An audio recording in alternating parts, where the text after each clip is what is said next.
नमस्ते दोस्तों, here and now प्रस्तुत करते हैं सिंगापुर की कहानी। आज रात हम सिंगापुर की अद्भुत कहानी में डाइव मारेंगे। यह छोटा सा द्वीपीय देश जो कभी एक शांत व्यापारिक केंद्र था, अब एक वैश्विक आर्थिक महाशक्ति बन गया है। हम बात कर रहे हैं गगनचुंबी इमारतों की, मिशेलिन स्टार रेस्टोरेंट की, सब कुछ। यह दक्षिण पूर्व एशिया का दुबई जैसा है, लेकिन थोड़ा कम। खैर, दुबई जैसा। तो सिंगापुर ने यह कैसे किया? वो कैसे केवल कुछ दशकों में तीसरी दुनिया से पहली दुनिया में आ गए? यह कहानी है समझदारी से लिए गए फैसलों की, कड़ी मेहनत की और शायद थोड़ी सी किस्मत की भी। लेकिन सबसे बढ़कर यह एक ऐसे देश के बारे में है जिसने बड़ा सपना देखने की हिम्मत की और फिर जाकर उन सपनों को हकीकत में बदल दिया। सिंगापुर का सफर एक प्रेरणा है, खासकर विकासशील देशों के लिए। यह दिखाता है कि सही चीजें हों तो कुछ भी संभव है। लेकिन जैसा कि हम देखेंगे, सिंगापुर मॉडल बिल्कुल एक ही नाप के सब कपड़े भी वाला हल नहीं है। यह जटिल है दोस्तों, बने रहें।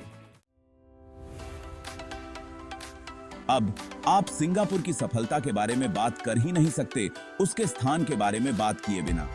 एक छोटे से द्वीप की कल्पना करो जो मुख्य शिपिंग रूट्स के ठीक बीचों बीच स्थित हो। बस वही है सिंगापुर दोस्तों। यह वैश्विक व्यापार के लिए एकदम सही पड़ाव जैसा है। यह रणनीतिक स्थान सिंगापुर के उदय की कुंजी रहा है। जरा सोचो, दुनिया भर से जहाज यहाँ रुकते हैं, सामान लाते हैं, निर्यात करके ले जाते हैं। यह आर्थिक गतिविधि का एकदम पक्का नुस्खा है और सिंगापुर ने इसका फायदा उठाया है एकदम बॉस की तरह। लेकिन यह केवल सही समय पर सही जगह होने के बारे में नहीं है। सिंगापुर ने अपने बंदरगाह के बुनियादी ढांचे में भी भारी निवेश किया है, जिससे यह दुनिया के सबसे कुशल और आधुनिक बंदरगाहों में से एक बन गया है।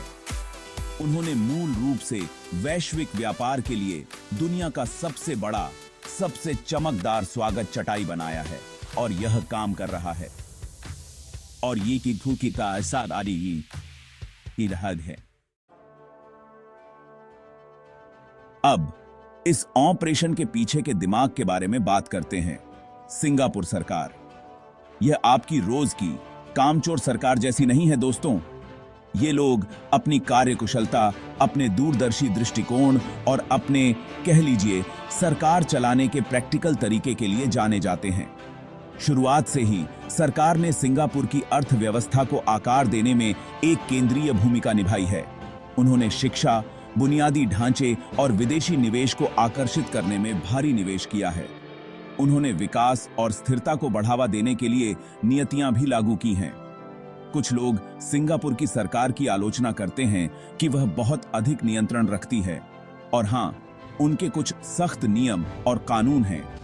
लेकिन देखा जाए तो उनके लिए यह तरीका काम कर रहा है ना? यह बिद्दी के बिद्दी समस्या है। यह उस दोस्त की तरह है जो हम सभी के पास होता है, जो सुपर व्यवस्थित होता है और हमेशा चीजों के ऊपर होता है। कभी कभी परेशान करता है शायद, लेकिन कारगर बिल्कुल। भाग 4, बैलेंस शीट से परे। शेरों के शहर में सामाजिक चुनौतियों का सामना।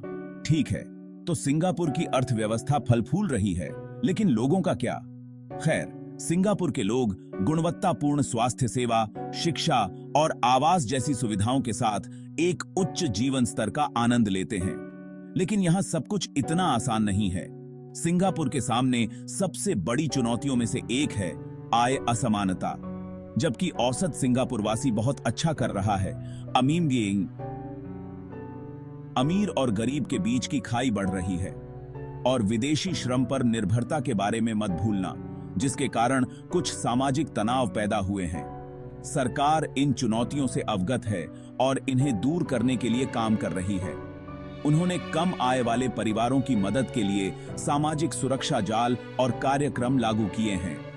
लेकिन यह एक चलता हुआ प्रयास है दोस्तों। सिंगापुर जैसी सफल जगह पर भी अभी भी कुछ मुद्दे हैं जिनसे निपटना बाकी है।